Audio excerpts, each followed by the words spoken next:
All right, so this female cop, right, acting straight off emotions. It's just, the usual female tendencies, right? But she realized she just made the worst mistake of her life. Probably ruined her career, if not her whole life. But anyway, let's hop straight into this joint, man. I need y'all to super violate that subscribe button. When I say violate, I mean put your hand all over it. Spow! Smack that subscribe button. Hit the like button on the follow up. And let's get into it. Just step out of the car real quick, okay? And I'll explain what's going on. Don't. I'm not doing nothing. Don't. You're tensing up, bro. Don't do it. Don't do it. Keep your hands right back. Wait. Don't. I'll tase you! You did? Yes! Okay. I grabbed the gun! I shot him! Oh my God! A traffic stop in the spring of 2021 turns into chaos for the officers, the driver, and the entire community when a fatal mistake becomes a national. I just see the boy in the air like this and land on top of the cop car, bro. This is the flashpoint, igniting a wave of unrest. As agitation spreads throughout the city, the tensions between the police and the public erupt, and the world watches to see what justice will look like in this explosive case. This is the America we live in now. My God, it's a war zone. The following report is based on official police records, and some of the footage has never been seen before until now. On April 11th, 2021, two officers in Brooklyn Center, Minnesota stop a car when they notice expired tabs and an obstruction hanging from the rearview mirror. Oh, sakes, dude. Really? Move forward. You're gonna stop right here. Officer Kimberly Potter takes up position at the rear of the car as her trainee, Officer Anthony Lucky, approaches the door. Damn, imagine you in training and you do a simple traffic violation, trying to lead the charge, and a person is training you pop the boy. Hey, what's going on, man? You got a driver's license and proof of insurance for me at all? You don't have a driver's license? Okay. What's your name? You're Dante? Okay, gotcha. Well, there's a couple things. Here's why I stopped you. The air freshener hanging down there. Yeah, can't do that. And then our other question is your tabs. Yeah, just keep looking for the insurance, and then I'm gonna write your name, date of birth down. All right. The man they've pulled over is 20-year-old Dante Wright, and a young woman named Elena is in the passenger seat. I wanted to say he was lying, but I think he's honestly telling the truth. So, as the police run Dante's information through the system, Dante calls his mom for advice. He called me and he said, "Mom, I just been pulled over." And I said, "For what?" Like, that was just my first response. Like, what did you do? And he said I had air fresheners in the window or in the rearview mirror. And then I said, "Okay, we'll take them down." He was like, "You think I'm in trouble?" I was like, Hold on, so let me know in the chat. You can't have the air freshener hanging from the mirror? I gotta take mine down. I think I got one, bucko. "No, you're not in trouble. What would you be in trouble for?" But what the police find shifts the course of this traffic stop. Just run him as Dante Wright. No, just run him like you were in DBS. Yeah. Just don't put all that other information in. oh, okay. See what it gives you. Status, suspended, mail, state records hit. See? Don't want to code for yourself. He's got a gross misdemeanor warrant, and there's an OFP for a female, so I need to ID her. There's also residue, like weed on the middle console, so probably search the car. Apparently the car is his brother's. You want to tell him what the warrant's for? Warrant is for the weapons violation. Yeah, you already got a warrant for weapon violation. You definitely, one, getting taken in, two, the car's getting searched regardless. All they're gonna do is, you heard him, he in training and already saying he's seen residue on the center consoles. That's probable cause to search. They would have used that regardless. They just said it smoked like it or something just to search the vehicle once they find out your record. I'm gonna just keep it a buck with you. Officers who have now been joined by a sergeant return to arrest Dante, taking the first steps toward an encounter that will end in disaster. Just have him step on out. Hey, Dante. All right, man, here, do me a favor. Just step out of the car real quick, okay, and I'll explain what's going on. You can just put your phone on the dashboard there, okay? and then the paper. Jail? I'll explain all that in a second, okay? Just turn around, put your hands on your back. You didn't tell you're under arrest, Dante. Okay, so you are going to be under arrest, okay? You do have a warrant, so. Don't. I'm not doing nothing. Don't. You're tensing up, bro. Don't do it. Don't do it. Keep your hands on your back. Wait. Wait. Don't. Like, what made you think you can pull away in that short? That wasn't even no space, bro. Like, even if you pulled, like, you would have had to pull away and then run to the car to maybe get there. But the fact that there's 3 cops right there, 2 of them is on you, and you pull away and just try to sit in the, bro, that's never going to happen. But Officer Potter's taser is holstered on the left side of her belt. She reaches to the right, tragically grabbing her 9mm instead. I'll tase you! How the hell don't you know that's the strap? What do you mean you thought you reached for the taser, the voltage, bro? You grabbed the strap. And you're holding it saying, I will tase you. There's no way you didn't know that wasn't the taser. Taser! But the next sound is not the electric crackle of a taser, but the loud report of a single gunshot. Dante Wright is instantly aware of what happened. Ah, he shot me. Oh, my... I just shot him. You did? Yes! Okay. I grabbed the wrong gun! I shot him! I grabbed the wrong fucking gun. Kim, sit down. The booming sounds from down the street are from Dante's car smashing into an oncoming SUV before rolling to a stop at an intersection a block away from the initial incident. One cop is already on the scene, and soon there will be many others. Over a weapons violation, little bro. Are you still talking about shots fired? Got more units, please. We're gonna need additional units. North on the red.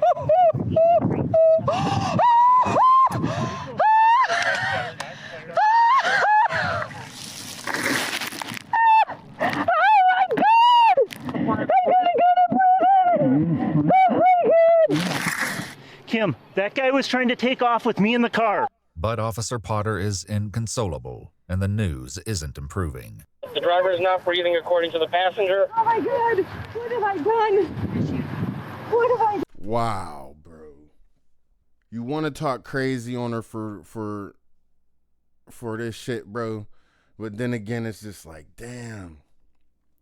This nigga's a dickhead. Like, bro, weapons violation. What you gonna do? 6 months, bro? Even if you had 2 years on papers, bro, they still ain't making you walk off the whole papers. You know what I'm saying? Like, damn, dickhead. I mean, if I'll just... But no one else standing. I mean, if I'll just... How can I charge you?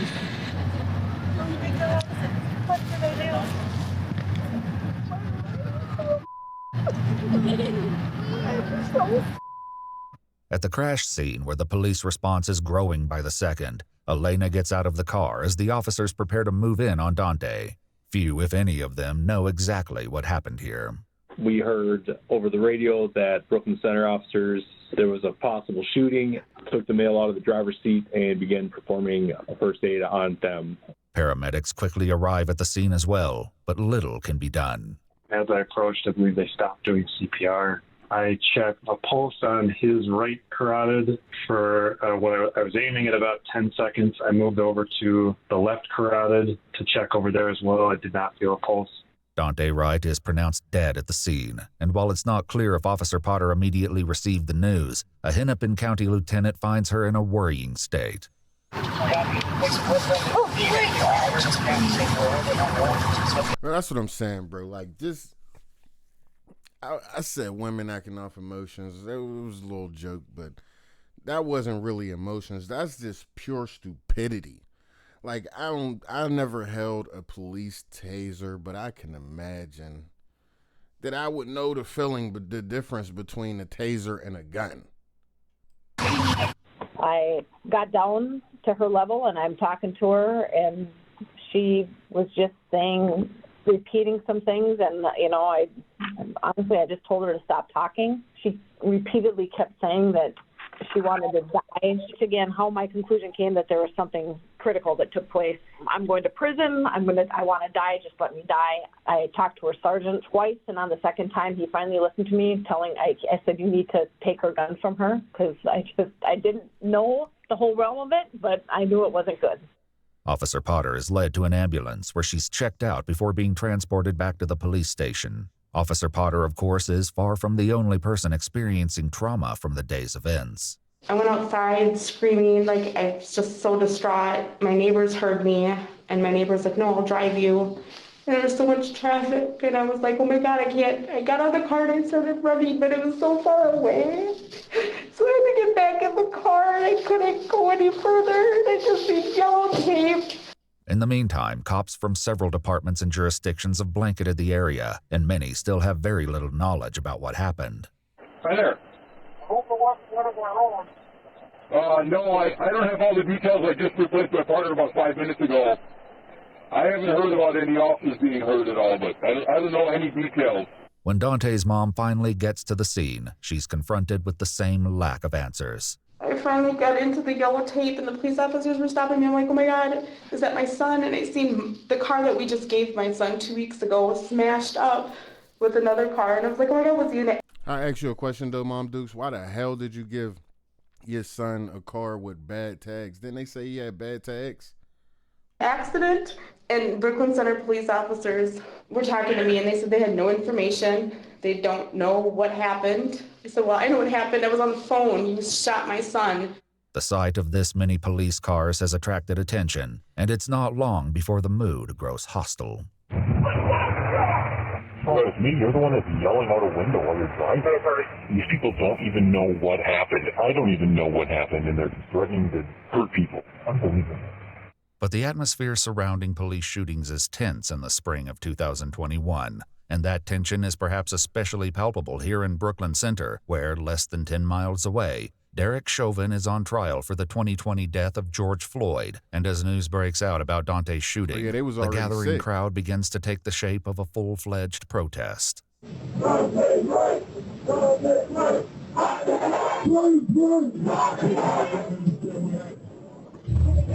the space! Hold the space! Text people to come in Avenue North, Lee Avenue North. Get people here. Do not be violent. He's sitting there, tears about to roll down his face. Yeah, as a community, they angry. You know what I'm saying? Some of them probably was just looking for a reason to fuck the cops up anyway. Let's just keep it a buck. But some people be damaged, bro. And I can tell dude right here is damaged. Get the body pigs. Not be crazy by them. I want you to fight them. Get people here right now. Text people to get Avenue North right now. Do not go for Okie Doke. The reason why they have so many pigs out here is because they know.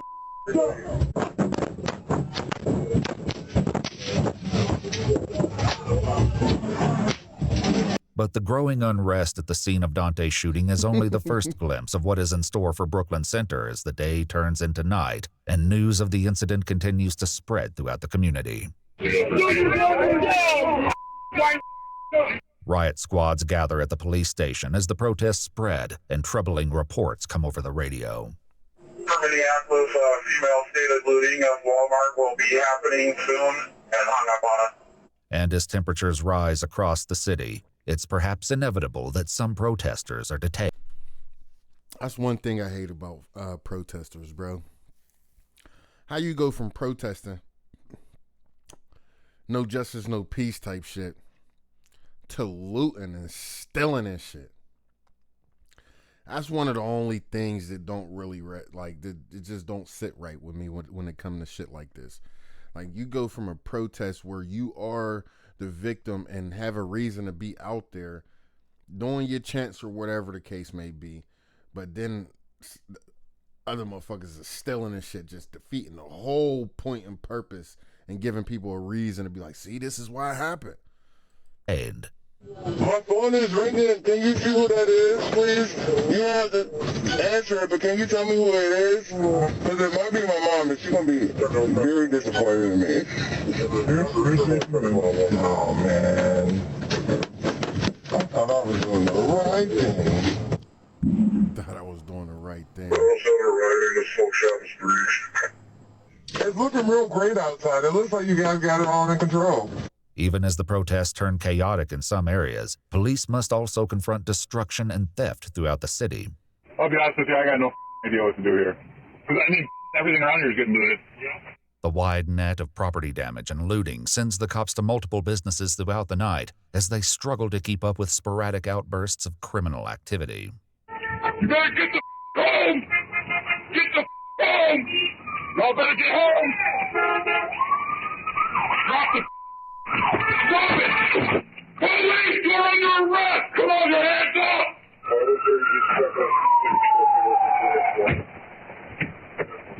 They probably just ran out of here. That kid looks like he's about 8 years old. Wow, this is the America we live in now. I got to war zone. The local unrest continues throughout the following week, and the city reports that they've handled at least 200 calls ranging from burglaries to property damage.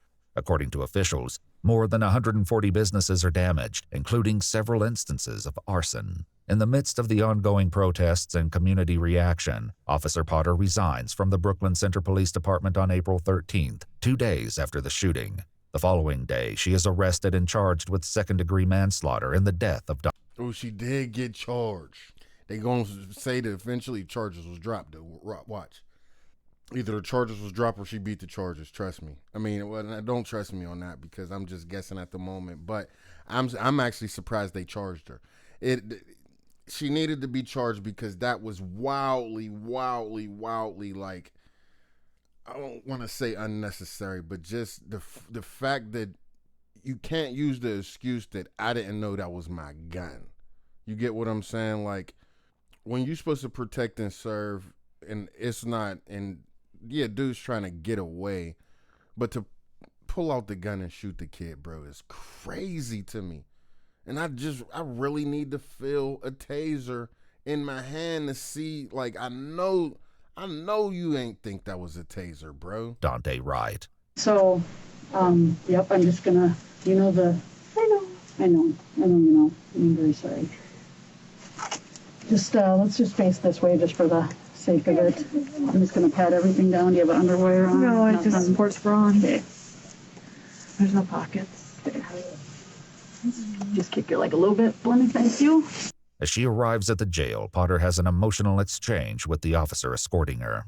I'd give you a hug, but that's probably not allowed. What's that? I can't give you a hug. It's probably not allowed. Yeah, I just be aware that once you walk in the door, everything is recorded, so just and phone calls and everything. Just, I'm sure you know that. I'm just okay, and we'll make this as quick and painless as possible. In September, the Minnesota Attorney General added first-degree manslaughter to her charges. At trial, Potter told the jury that she had never before used her taser or her gun on duty. Never used her taser or her gun on duty. It just looked like it felt different. It just really looked like it felt different, bro. Duty in her 26 years of policing, and insisted that she didn't want to hurt anybody that day. Dante's mother posted a message on Facebook calling for accountability. Just seen my son laying there, looked to me like he was dead. And I sat there and watched my son sit on the corner for hours and hours. That was my day. I watched my son underneath the yellow tent for seemed to be like a lifetime. Kimberly Potter was convicted of first-degree manslaughter and sentenced in February 2022. The city of Brooklyn Center agreed to pay Dante Wright's family a lawsuit settlement of $3.25 million in June 2022. Kimberly Potter was released from prison in April 2023.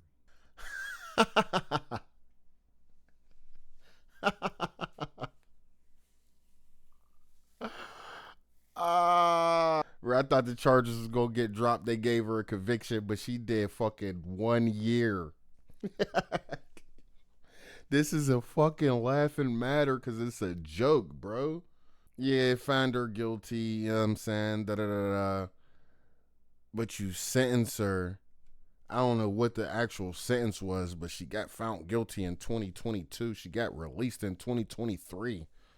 Manslaughter, I would have thought you would have at least a little nickel, little 7, something. Sentence 10 days, 7. I don't know. Maybe I'm just But that's crazy. And then like, yeah, well, they got a settlement. Bro, $3 million ain't worth your fucking son, bro. You going through a lifetime of hurt. 3 M's ain't enough. After taxes, you probably only got like 2.1. It's wild, bro. Let me know what y'all think about that joint in the comments. Like, do you agree with that she should have only did 1 year?